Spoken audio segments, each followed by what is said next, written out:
Muy buenas a todos y bienvenidos un día más a un nuevo vídeo de... ¡Oh! ¿Cómo ha sonado? Si ahora sale bien...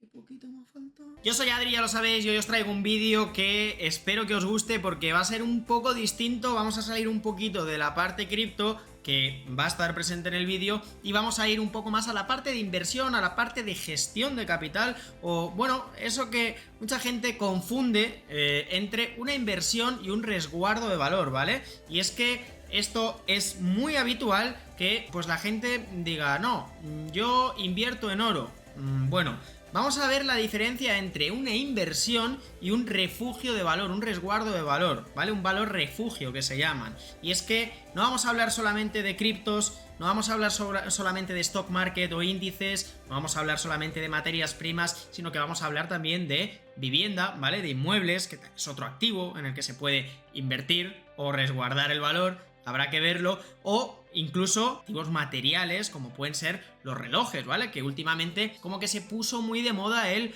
invertir en relojes porque los relojes estaban subiendo y la gente hacía negocio con ellos. ¿Pero son realmente una inversión o son un resguardo de valor? Pues bueno, vamos a mirar un poco las gráficas y vamos a ver ¿qué diferencias hay entre cada tipo de activo? Perfecto, pues para abordar todos estos temas, lo primero que tenemos que hacer es encontrar una definición o qué es un valor refugio y qué es una inversión, ¿vale?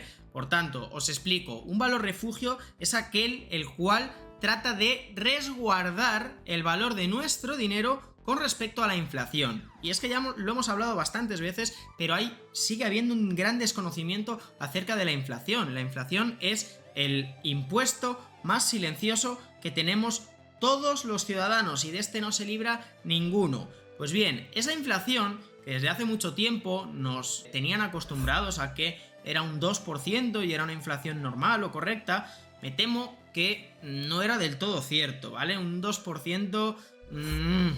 ¿Qué quieres que te diga? Los datos de inflación se miden de una manera que no son del todo realistas. Y la realidad, en mi opinión, es que al final, al cabo del año, digamos de manera estandarizada, sin tener en cuenta esta altísima inflación que hemos tenido en estos últimos años con respecto a 2020 debido pues a esa pandemia, con esta inflación grande que tuvimos vamos a descontarla y digamos que realmente de lo que nos decían de una inflación de un 2%, la inflación podía ser más real hacia un 3 o un 3,5%. Eso quiere decir que cada año estás perdiendo un 3,5% de poder adquisitivo, del valor de tu dinero. Y esto mucha gente no lo entiende, pero el vídeo no se trata de hablar de la inflación. El que no entienda la inflación ya haré otro vídeo, ¿vale? Pero este no es el vídeo. Pero bueno, para que lo entendáis, un 3,5% anualizado, eso hace que todos los años esto vaya escalando, así que es bastante preocupante. Pues bien, para mí un valor refugio es aquel que te cubre esa inflación.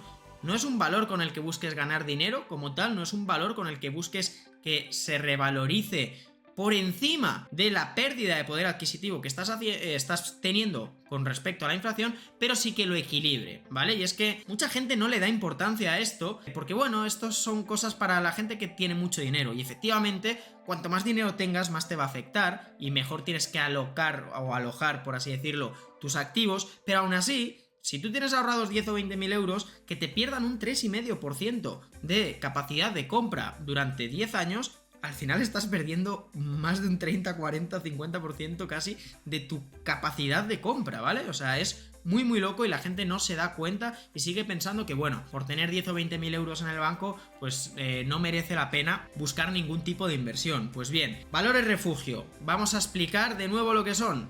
Nos cubren de la inflación. En ocasiones pueden dar un poquito más de rentabilidad de lo que perdemos por la inflación, por tanto quizás le ganemos al año un 1%, un 2%, pero realmente el objetivo que tenemos con este tipo de activos refugio, ¿vale? Es cubrirnos de la inflación. ¿Cuáles son los más típicos? Pues para mí, por excelencia y el más grande, aunque muchos penséis que pueda ser el oro, no es el oro, ¿vale? Por excelencia son los bonos del tesoro, ¿vale? Los bonos del tesoro suelen ir equilibrados siempre con la inflación y con los tipos de interés. De hecho, a día de hoy hemos tenido durante un buen tiempo los bonos del tesoro de Estados Unidos de 10 años alrededor de un 4,5-5% de rentabilidad. es que la inflación está siendo de ese nivel actualmente. A pesar de que los datos de CPI están saliendo de un 3, un 3,2 o un 3,5, la inflación real va más ajustada hacia un 5%, por lo menos en estos últimos 2 años, ¿vale? Así que esos bonos del tesoro son, vamos, justitos, ¿vale? Nos cubrimos de la inflación, incluso vamos a quedar un poquito por detrás de la inflación. Es posible que nos acabe ganando la inflación, pero muy poquito, por lo menos, oye, no se nos está yendo. Pues imaginaros lo que os digo, si este último año la inflación real puede haber estado alrededor de un 5 o 6%, pues estando en bonos del tesoro, pues has hecho un 5, has perdido un 1 al final, ¿vale? Más o menos tiene sentido. Pero lo bueno de los bonos, vamos a decir la parte buena y la parte mala, lo bueno de los bonos es que son muy líquidos. ¿Qué quiere decir que sean muy líquidos? Que si tú necesitas el dinero, puedes disponer de él prácticamente al momento, ¿vale? Lo malo de los bonos es que no terminas de cubrirte del todo y que a día de hoy es ya bastante fácil acceder a bonos del tesoro y demás, pero que hasta hace muy poco pues no era tan sencillo, ¿vale? El siguiente valor refugio por excelencia, y ahora sí, uno que mucha gente reconoce desde hace muchos años, es el oro. El oro tiene un doble filo, por así decirlo, y es que sí, es un valor refugio, y uno de los motivos por los que es valor refugio es porque va muy ligado al dólar, y cada vez que hay emisiones de dólar, cada vez que se crean nuevos dólares, el precio del oro tiende a subir. Además, cuando las situaciones del mercado se empiezan a complicar un poco, pues el precio del oro tiende también, no sé si a subir o a tanquear esas caídas del mercado. Por tanto, en el oro encontramos ya pues algo un poco más híbrido, entre comillas, y es que habrá gente que me diga, no, pero yo invierto en oro. Sí, sí puedes invertir en oro. Hay opciones de ganarle dinero, ya sea porque estás invirtiendo en futuros del oro apalancado y demás, y pequeños movimientos del oro te pueden hacer ganar bastante dinero, o porque pues has cogido un momento preciso muy bueno del oro y encima has invertido una cantidad importante, ¿vale? En ese caso es posible que si has elegido el momento correcto, el oro pueda hacer algo más que ser un valor refugio y te pueda dar una rentabilidad por encima de la inflación, ¿vale? Y ahora vamos a ir a la gráfica del oro y vamos a ponernos un poco en situación de qué es lo que habría sucedido si hubiésemos invertido en oro, cuánto no hubiésemos perdido por inflación y cuánto hubiésemos ganado por oro, y en total cuánto nos queda, ¿vale? Así que vamos a echarle un vistacillo al gráfico del oro.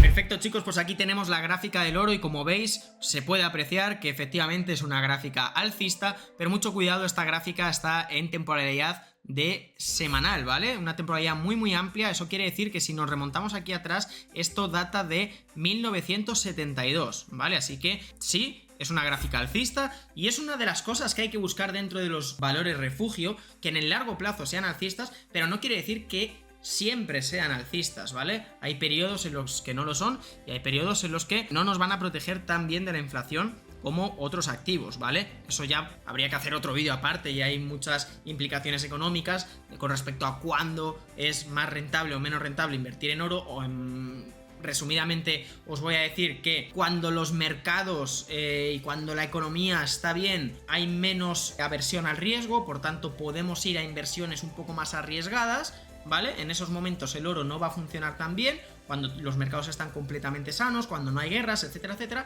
y cuando la cosa se empieza a poner un poco más gris, entonces el oro puede ser una mejor opción, ¿vale? Una opción mucho mejor, quería decir. No vamos a irnos tan atrás del oro, porque pues ha tenido periodos muy laterales, como ha podido ser esta etapa durante el 94, 95, 96, en la que el oro pues apenas se movía, y luego ha tenido etapas en las que desde 99, ¿vale? Desde el año prácticamente 2000 hasta el año 2011 sube un 600%, ¿vale? Esto en 11 años, un 600%, nos daría algo así como un 50 o 60% de rentabilidad anual, lo cual es una barbaridad, ¿vale? El oro en esos años subió muchísimo. Más allá de esto, luego en el año 2011, una vez se sale de la crisis del 2008, pues vamos a ver cómo el oro empieza a perder fuerza. ¿Por qué? Porque ya se había acabado el periodo malo. Del 2008 al 2011, fijaros cómo sube, ¿vale? Sin embargo, del 2011 en adelante, pues comienza a caer. ¿Por qué? Porque ya ha pasado la crisis y la gente busca inversiones, ya no busca refugiarse, ya no tiene miedo, ya no busca un refugio, ya busca el riesgo, ¿vale?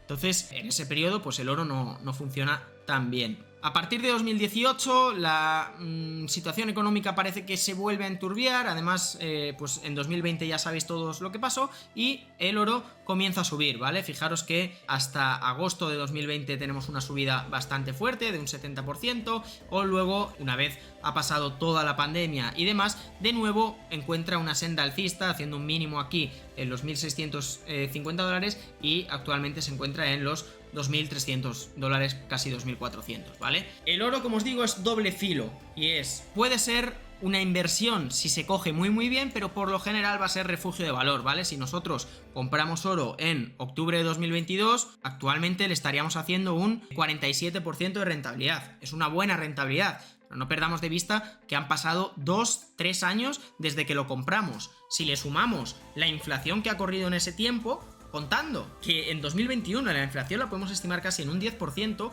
pensad que hay alrededor de un 15-20% que se nos ha podido ir en inflación. Entonces, de este 47% de rentabilidad habría que quitarle un 15-20%. Y también habría que sumarle que somos unos genios y lo hemos comprado en el absoluto suelo y ahora estamos en el pic, ¿vale? Que no suele ser el caso. Entonces, en resumen, para el oro, cuando vienen mal dadas está bien, pero como refugio de valor, no como inversión. Lo que nos dé de más, yo lo consideraría propina. Luego se puede tradear oro, luego te puedes especializar en operar el oro. Entonces sí, estarás invirtiendo y estarás sacándole buenas rentabilidades si eres bueno.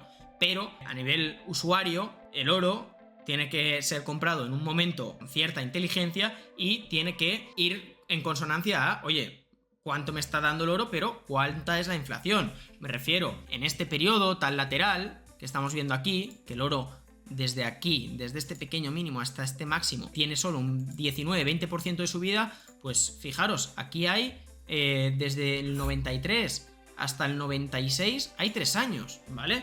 3 años con la inflación, mientras que el oro está estable, prácticamente estás perdiendo por la inflación, ¿vale? Para que lo entendáis. Perfecto, pues en principio hemos comentado los dos valores refugio por excelencia, hay alguno más, pero por lo general estos van a ser los más habituales, ¿vale? Cualquier tipo de activo que no tenga grandes caídas, que sea ciertamente estable y que en periodos de 10 años, analizándolo en periodos de 10 años, te haga un anualizado alrededor de un 4-5%, para mí es considerado valor refugio. A partir de aquí, ¿qué tenemos? Tenemos la inversión en inmuebles. La inversión en inmuebles es muy amplia, ¿vale? Por un lado tenemos la inversión en inmuebles que nos da una rentabilidad mensual y anual por renta, por alquiler, ¿vale? En estos casos, si lo has hecho muy bien, le puedes llegar a sacar un 10 o un 12%. Si no has hecho tan buena compra y no has conseguido negociar un buen precio de alquiler, te quedarás en un 5 y pico, 6%. Por tanto, depende de lo bueno que seas en el mercado inmobiliario,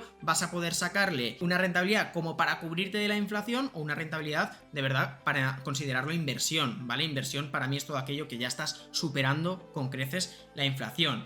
Dicho esto, lo que tiene el inmueble es la plusvalía por el tiempo que va pasando, porque tú compras el inmueble a un precio y lo vas a vender a otro al cabo de unos años, dependiendo de cómo esté el mercado inmobiliario. Lo que tiene el mercado inmobiliario es que refleja muy bien la subida de precios de absolutamente todo, ¿vale? O sea, la inflación, donde más rápido se refleja, por así decirlo, y uno de los activos que mejor recoge esa inflación y es capaz de paliarla, son los inmuebles. A la hora de la compra-venta, me refiero a la hora de tú compras un inmueble hoy, lo vendes dentro de 10 años. Si la inflación en completo te ha hecho perder un 20% de tu capacidad adquisitiva, un 30%, muy probablemente el mercado inmobiliario al cabo de 10 años se encuentre más de un 20 o un 30% por encima de donde estaba, ¿vale? Es fácil que esté ya un 40, 50 o 60. O sea, el mercado inmobiliario es el que menos perdona la inflación, ¿vale? El mercado de los alimentos también, el mercado de las energías también. El mercado de los servicios, por ejemplo, perdona mucho más la inflación, porque el servicio es más subjetivo, por así decirlo, no ves tantos los costes y entonces en los servicios no se suele notar tanto la inflación y no lo repercute, por así decirlo no, correctamente dicho, no repercute la inflación tan rápido como puede ser sobre todo el mercado de la vivienda. Así que para valorar invertir en inmuebles, dos cosas. Lo primero, estamos comprando a precio de mercado, por debajo, por encima del precio de mercado. Luego, a cuánto estamos alquilando. estamos alquilando a un buen precio, estamos negociando mal, no estamos sacando una rentabilidad correcta, y luego la venta, ¿vale? Por lo general, inversión en inmuebles, en mi opinión, es la pata fundamental de cualquier inversor con cierto bagaje. Por algo es el mercado que siempre está ahí, puede tener temporadas mejores, temporadas peores, pero el mercado de los inmuebles muy raramente falle, ¿vale? Si le queréis echar un vistazo a la inversión en inmuebles, os dejo un enlace en la descripción de Balais, que pues bueno, ya os he hablado varias veces sobre ello. Si le queréis echar un vistazo, no es ni una publi ni una promo, esto es porque ya sabéis que estamos ahí con eso. Inversión en inmuebles, Balice, no os digo nada más, el que quiera que investigue, ¿vale? Y luego por otro lado tenemos las inversiones más especulativas, por así decirlo, no especulativas, pero nos vamos a los mercados tradicionales, como pueden ser las acciones, ETFs, índices, etcétera, etcétera, ¿vale? En este caso estamos hablando de mercados en los cuales obviamente se consideran como inversiones, hay inversiones más arriesgadas o menos arriesgadas en función de lo que nos estemos metiendo. Hay ETFs más seguros, hay ETFs más volátiles, hay acciones más pequeñas susceptibles a caer mucho o subir mucho, y hay acciones que siempre llevan una buena dinámica y que, repito, anualizado a 10 años superan con creces la inflación, ¿vale? Esto mismo sucede en cierto modo con los índices, y es que es bastante sabido y conocido que si no te quieres complicar demasiado la vida, por lo general no es mala idea comprar índices, ya sea el SP500 o el Nasdaq, que van subiendo y luego sacas un anualizado de 10 años y queda alrededor de un 10% de rentabilidad, 8, 9, 10% de rentabilidad anual, lo que sin duda supera esa inflación, ¿vale? De hecho, si venimos de nuevo a las gráficas, vemos aquí la gráfica del Nasdaq y bueno, vemos que efectivamente pues también se trata de un activo que está muy alcista, ¿vale? Es muy alcista en el largo plazo, estamos de nuevo en temporalidad semanal, gráfica desde 1985 y obviamente pues cualquiera que haya tenido paciencia está por encima de su precio de compra. Obviamente hay momentos horrendos para comprar, aquí tenemos una caída, bueno, esto es la caída del crash de las .com, ¿vale? Una caída de un 83% en el Nasdaq en concreto, que era el más tecnológico, no perdamos de vista, o la caída que tuvimos en la pandemia, ¿vale? Aquí la vemos, marzo de 2020, que tuvimos una caída de un 30%. Más allá de estas caídas y más allá de poder ejecutar malas compras, si nosotros hubiésemos hecho una compra incluso en el peor momento de 2020, aquí en el pico, ahora mismo estaríamos un 91% al alza, ¿vale? Un 91% arriba en este índice. ¿Qué quiere decir esto? Que si de 2020 a 2024 hemos sacado un 90%, ¿vale? Un poco menos, un 85%, en 4 años hemos hecho alrededor de un 20% anual. Si es cierto que como la inflación ha sido alta, estamos hablando de que 2020-2021 podemos poner una inflación más o menos de un 10% y los siguientes 3 años pongámosles un 5%, ¿vale? En total es un 20% de inflación, pero aún así, anualizado te va a quedar alrededor de un 15% de rentabilidad, que está muy bien, 15 limpio ya, quitando la inflación, así que los índices suelen ser una buena idea siempre que se tenga paciencia y siempre eligiendo también, tratando de elegir el mejor momento, ¿vale? Tanto en Nasdaq como en el SP500, veis que en el SP500 esa burbuja de las .com en el 2000 se notó, pero no fue un 80% abajo como el Nasdaq, pero es que el Nasdaq era puramente tecnológico, ¿vale? Aquí fue un 48% a la baja, ¿vale? Y luego, por supuesto, tenemos nuestro querido mercado cripto. ¿Qué os voy a contar de él? Se puede profundizar muchísimo. Tenemos activos completamente locos, muy volátiles. Tenemos activos que poco a poco se van asentando cada vez más,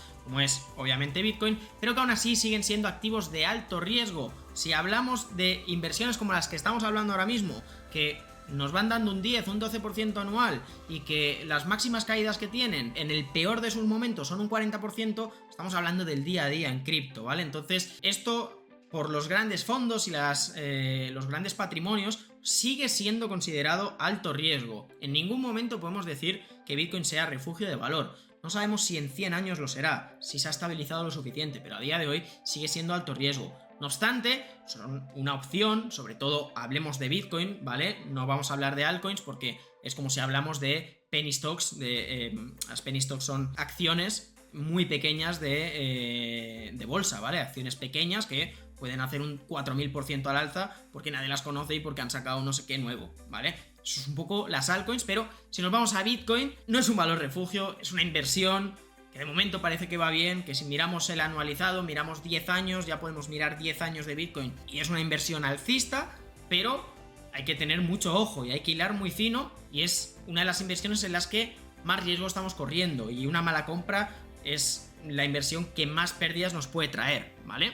Nos venimos rápidamente a la gráfica de Bitcoin. Desde 2015 las hay más antiguas, pero con esta me sirve, y obviamente vemos un activo que sí, que desde que nació, desde que tenemos esta gráfica, pues es alcista y está muy por encima de el precio en el que estaba, pero también nada tiene que ver con esa gráfica que veíamos del Nasdaq o del SP500, que era prácticamente redonda, ¿vale? Aquí sí que estamos viendo algo más o menos, oye, con sus subidas y bajadas y sus tortas, y sigo subiendo, pero obviamente aquí hay mucha más volatilidad y hay mucho más riesgo, ¿vale? Y por último, lo que os decía, algo que está bastante de moda, que de repente han surgido muchos expertos o entendidos de, no, yo es que invierto en relojes, no, yo es que compro y vendo relojes. Bueno, vamos a ver si ese tema de los relojes pues es un valor refugio, es para cubrirse de la inflación o es una inversión. Perfecto, chicos, pues estamos aquí en una página donde nos traquean el precio de los relojes. Incluso fijaros que tienen un índice de Rolex, por ejemplo, ¿vale? Bueno, de Rolex y de otras marcas.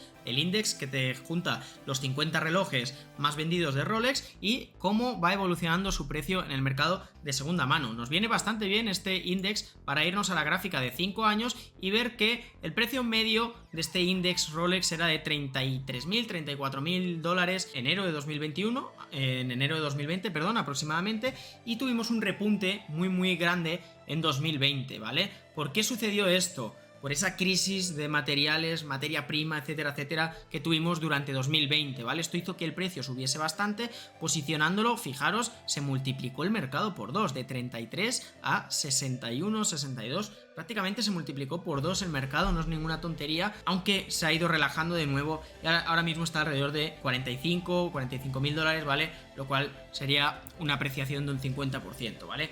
Una apreciación de un 50%, como estáis viendo aquí, en 5 años, es alrededor de un 10 anual, que está bastante bien. ¿Es por tanto una inversión? Depende de cómo la manejes, depende de si tu intención es hacer una compra-venta rápida, obviamente, pero eso es más una compra-venta que una inversión. Yo, como veo los relojes, es como un refugio de valor que, según pase el tiempo, puede ser que se revaloricen mucho, o por lo menos van a valer más de lo que valían, ¿vale? O sea, tú compras hoy un Rolex y en 10 años tú no lo vendes más barato como un coche, lo vendes por lo menos al precio que lo compraste, si no un poco más caro, ¿vale? Y más ahora que la lista de espera para conseguir este tipo de relojes es loquísima, ¿vale? Podemos llegar a mirar en esta página reloj por reloj, ¿vale? El Daytona Ice Blue, por ejemplo, que es muy conocido, bastante conocido, a mí es un reloj que me gusta mucho, nos ha jodido, ¿vale? Veis que pues ha bajado un 6,2% en los últimos 90 días, es un reloj que se revalorizó mucho también hacia 2020, era muy difícil de conseguir, sin embargo, pues también se ha relajado, ¿vale? Fijaros que la revalorización de este reloj fue desde los 50.000 dólares hasta los 169.000, un por 3, ¿vale? En este caso sí, son inversiones, pero obviamente son mercados que tienes que conocer muy bien y que tienes que anticiparte en cierto modo a estas crisis de oferta, ¿vale? Realmente lo que había era una crisis de oferta en Rolex y no eran capaces de hacer tantos relojes, bueno, en Rolex, en Audemars Piguet y en todo tipo de marcas, porque no tenían materias primas, porque el comercio estaba parado, ¿vale? Así que ese sería un poco el resumen de la inversión en relojes. Así que eso sería todo, chicos. Sé que ha quedado un vídeo un poco largo, pero también muy completo, y habéis visto un poco en todo lo que se puede invertir. Obviamente se pueden invertir en más cosas, pues comprar armas o skins de estas del Counter Strike si quieres. Hace un tiempo conocí a gente que se dedicaba a tradear eso, o sea, loquísimo, ¿vale? Por poder puedes invertir en muchas cosas, pero así lo más habitual, lo más típico, pues sería esto. Lo de los relojes, pues está también ahí un poco a caballo entre inversión y refugio de valor. Si eres muy especializado, puedes llegar a dedicarte como a invertir en ello. El problema, entre comillas, es la liquidez, y es que tú puedes tener un reloj que se ha revalorizado, pero quizás tardas un tiempo en encontrar un comprador, y esto es muy importante con todas las inversiones, y es cómo de líquidas son. ¿A qué me refiero con cómo de líquidas son? ¿Cuánto tardas en venderlas? ¿Cuánto tardas en tener la pasta en la mano con esa inversión? ¿Vale? Entonces hay inversiones que son un poco más dinosaurios, ¿vale? Son más lentas. Un piso, hombre, con suerte lo podrás vender en un día, pero son inversiones que no es tan fácil convertirlas en liquidez, a pesar de que con mayor o menor facilidad se puede, ¿vale? Eso es todo, chicos, espero que les haya gustado este vídeo un poco distinto. Si os ha gustado, dejádmelo en los comentarios y os haré más vídeos de este estilo, ¿vale? Un poco más de ahorro, finanzas, saliendo un poco de cripto o relacionándolo con cripto, pero creo que también está muy interesante y que al final, pues no todo es cripto. Yo soy el primero que también trato de explorar otras opciones, así que lo dicho, espero que os haya gustado. Likes, comentarios, suscribiros, nos vemos en los próximos vídeos. Chao, chao.